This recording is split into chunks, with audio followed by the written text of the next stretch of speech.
Alright fam, I'm back for my blog number 2. Thank you guys for tuning in, and thank everybody who liked and shared the last video. So I'm just sitting around here in front of some different herbs, the desert oregano, another herb called white savory, more root plant. This is a desert oregano that I've already harvested, and also more white savory here. Outside you can see some sage, but let me stay right here. I feel comfortable right here. So man, I've been seeing a lot of stuff going on, a lot of stuff being said about this eclipse, and should we watch it, should we not watch it. This herb right here is called Nana mint, like a lemon mint. Good for tea. But yes, I've been hearing a lot about the eclipse, what it means, and should we even partake in it. I've seen people scattered on my timeline. I've seen, my wife being called a witch, and I've seen other people saying that Israel is for signs, like not the stars, not and the thing is, like I said on one of my last posts, realizing that it's levels to this faith, to this belief. When you believe in the Creator and you believe that He created Shamayim, or heaven, you believe that He created the Eretz, or the earth. He created all things, the sun, stars, and the moon. Now, all those things in Bereshit, or Genesis, are similitudes to us. The sun being the sun, Yahusha for those who are Messianic. The moon, the stars, being us. So, it's even in Revelations 1:49, it says, praise Him. You know what I mean? The sun, stars, and the moon, praise Him. So that's not really what I want to focus on. The main thing is that it's time for us, as a people, to start understanding what time it is. And a lot of people won't get this message, but a lot of people will. It is high time, and the signs are in the Shamayim, in the sky, telling us that it's time to unify. It's time for us to start holding each other's hands, to start helping each other shoulder our burdens. Not saying that every man shouldn't carry his own load, because he should, but it's time for us to start living righteously. It's time for us to get out of these mindsets,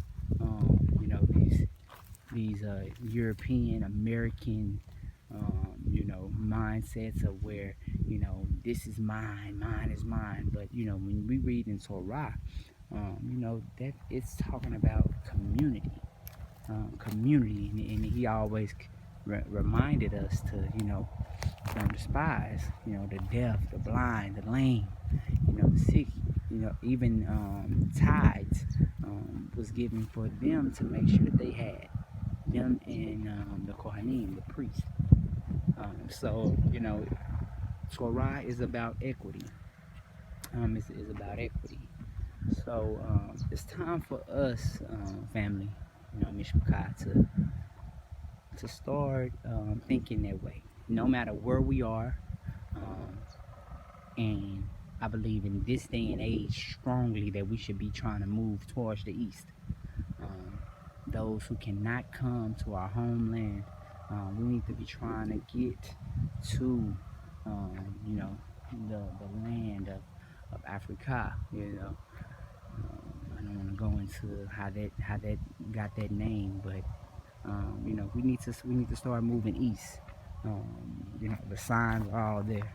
When you break down Revelations, it's showing us everything. That it's showing us stuff. What does it mean when it said that the sun would not give its light? You know what I mean? Like this stuff is nothing mystical. You know, they replace certain words, um, like the malakim, which is messenger, but they put angel, and it make people think, oh, it's something so majestic, and this angel came. No, these are messengers. When you go through Revelations, even when you look at the different prophets, Zechariah, which is Zechariah, Yeshayahu, which is Isaiah, when you go through there, it talks about different messengers, and you all, or Yoel, Joel, it talks about these messengers, and how from the Shamaim, or from heaven, which Scripture talks about as being Yerushalayim, how the messengers would come from from Shamaim. It says how lightning comes from the east to the west, so shall the coming of man be.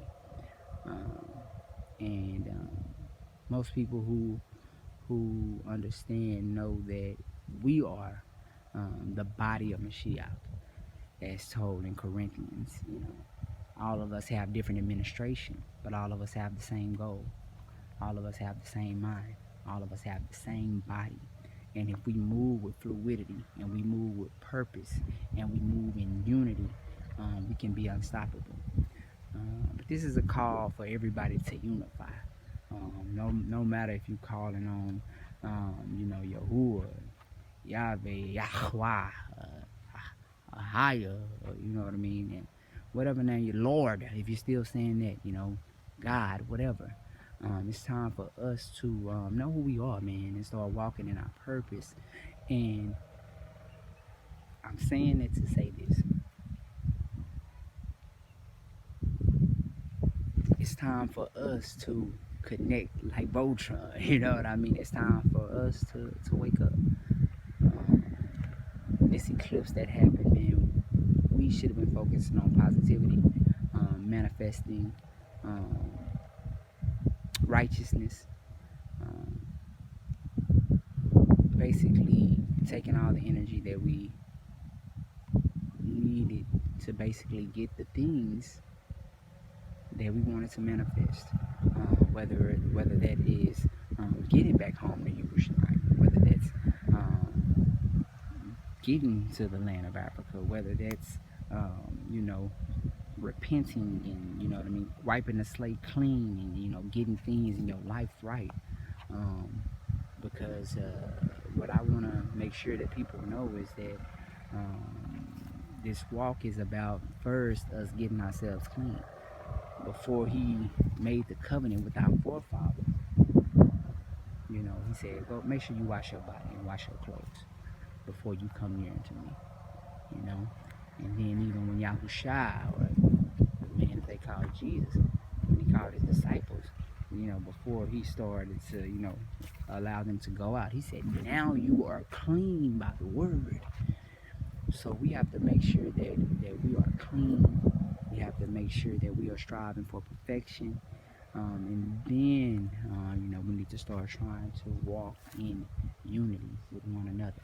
So this should be, if anyone comes to Zambia, they know that they have a place to stay because they've talked to me or my wife to know that they are covered, And that should be the same whether we go to Virginia, or whether we go to Texas, or whether we go to Indiana, or whether we go to Canada, or, London, England. I mean, anywhere we go, we should have this network where we know that we are taken care of. We